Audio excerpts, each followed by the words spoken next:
እርስ በርስ እየተፋጠጠን ነው። የሚያደርገውን ነገር በሙሉ ስላወቅኩበት እንዳልናገር ብሎ ሊያጠቃኝ ተዘጋጅቷል። ቀስ ብሎ ፈገግ አለ። ከዛም በትንሹ ወደ እኔ ከተጠጋ በኋላ አንድ ነገር ተናገረ። በዚህ ነገር ማምለጥ አትችልም።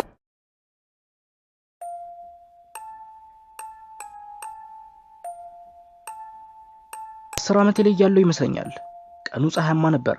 እንደተለመደው ከጓደኞቼ ጋር ሆኜ እየተጫወትኩ ነበር።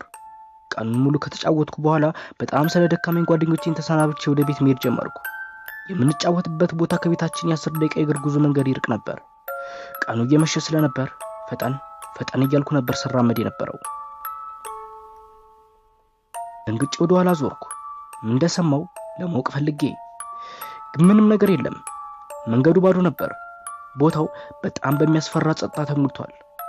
ምንም እንደሌለ አረጋግጬ ወደ ቤቴ ለመሄድ ወደፊት ስዞር ከፊት ለፊት አንድ ነገር ወድቆ ይታያል። ለምን እንደሆነ አላውቅም፣ ግን ምንም አልፈራውም ነበር። እንደውም ወደፊት ተጠጋው። ያንን ምንነቱ ያልታወቀው ነገር ለማየት ብዬ አሻንጉሊት ነበር። አንድ ትንሽ ፈገግ ያለ አሻንጉሊት። ቤት ውስጥ በጣም ብዙ አሻንጉሊቶች አሉኝ።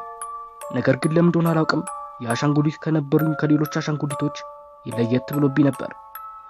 አሻንጉሊቱን አንስቼ በልጅ አቅሜ ቶሎ እየሮጥኩ ወደ ቤት ሄድኩ። እቤት ከገባሁ በኋላ አሻንጉሊቱን አስቀምጬ ራቴን በላው። የዛን ቀን አሻንጉሊቱን ዞር ብዬ አላየሁትም። ከዛ ቀን በኋላ ግን ከቤት ወጥቼ እንኳን አላውቅም። ሁልጊዜ ከዛ አሻንጉሊት ጋር ነው የሚጫወተው። እዚህ ጋር ግን እንድታውቁልኝ የምፈልገው ያን አሻንጉሊት ካገኘው ጀምሮ በየ3 ቀኑ ልዩነት ጓደኞቼ እየጠፉ ነበር። የት እንደሚሄዱ አላውቅም። የአሻንጉሊት አጥቅቷቸዋል ብዬ እንኳን እንዳላስብ ሁልጊዜ ከኔ ጋር ነው። አንድም ቀን ተለይቶኝ አያውቅም። እና እንዴት ነው እሱ አጥቅቷቸዋል ብዬ ላስብ የምችለው? አልችልም። ከሌሊቱ 8 ሰዓት ነበር። በውሃ ጥም ቃጠሎ ከእንቅልፌ የተነሳሁት። ቤቱ ጸጥ ረጭ ብሏል። ምንም ነገር አይሰማም። ካልጋዬ ከወረድኩ በኋላ ወደ ዕቃ ቤት አመራው። የተቃጠለውን ጉሮሮዬን በቀዝቃዛ ውሃ ላርሰው። ውሃውን ቀድቼ ጠጣው። አሁን ጉሮሮዬ ሰላምን አግኝቷል። በድንጋጤ ባለውበት ቦታ ቆምኩ። የሳሎኑ በር ሲከፈት ይሰማል። እንዴ በዚህ ሰዓት ማን ወደ ውጭ የሚወጣው? ቀስ ብዬ ከዕቃ ቤት ወጣው። በኮሪደሩም አድርጌ ወደ ሳሎን ሄድኩ። በሳሎኑ በር በኩል አንድ ሰው ከቤት ሲወጣ ይታያል። ሮኪ መሰለኝ።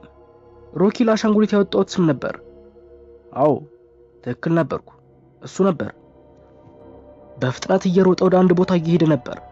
ወዴት እየሄደ እንደነበር አላወቅኩም። እሱን ለማወቅ ተከተልኩት። ከ10 ደቂቃ ፈጣን የእግር ጉዞ በኋላ አንድ ቤት ደረሰ። የደረሰበት ቤት የጓደኛዬ ናሆም ነበር። እንዴት እንደሆነ አላውቅም፣ ግን በሩን ከፈተው። ወደ ቤቱም ገባ። በጣም ፈርቼ ነበር፣ ነገር ግን እኔም ወደ ውስጥ ገባው።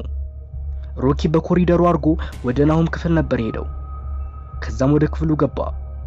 ቀስ ብሎ ዳልከው ከተጠጋ በኋላ ከጎኑ አንድ ትንሽዬ ቢላ አውጥቶ የናሆም አንገት ውስጥ ከተተው። በድንጋጤ ወደ ኋላ ወደቅኩ። ሮኪም ዞር አለ። እርስ በርስ እየተፋጠጠን ነው። የሚያደርገውን ነገር በሙሉ ስላወቅኩበት እንዳልናገር ብሎ ሊያጠቃኝ ተዘጋጅቷል። ቀስ ብሎ ፈገግ አለ። ከዛም በትንሹ ወደ እኔ ከተጠጋ በኋላ አንድ ነገር ተናገረ። በዚህ ነገር ማምለጥ አትችልም። ይህንን ተሰማ ቶሎ ብዬ ከዛ ቦታ ማምለጥ ጀመርኩ። ሮኪም እየተከተለኝ ነበር። ሲሮጥ ፈጣን ቢሆንም እግሮቼ ግን ለዛ አሻንጉሊት አሳልፈው አልሰጡኝም ነበር። ቶሎ ገብቼ በሩን ዘጋሁት። ወደ ቤተሰቦቼም ሄጄ በእንባና በንፍጦኝ እያለቀስኩ ሁሉም ነገር ነገርኳቸው። ከሁሉም በላይ ደስ ያለኝ ግን ቤተሰቦቼ ያምኑኝ ነበር። ምክንያቱ ደግሞ ናሆም እንደተገደለ ሄጄ ስላሳየኋቸው ነው። ፖሊሶች፣ የሕክምና አባላት እንዲሁም ብዙ ሰዎች በአካባቢው ተሰበሰቡ። ፖሊሶች ምርመራውን ሲያካሂዱ ምንም ነገር ስላላገኙ ሌባ ይሆናል ብለው ኬዙን ዘጉት። አሁን አድጌያለሁ። ትምህርቴን ጨርሼ የራሴን ህይወት እየኖርኩ ነው። አሁን ላይ ስለዛ ነገር ራሱ ረስቼ ነበር። የድሮ ማስታወሻ ደብተሬን ባላገኘው ኖሮ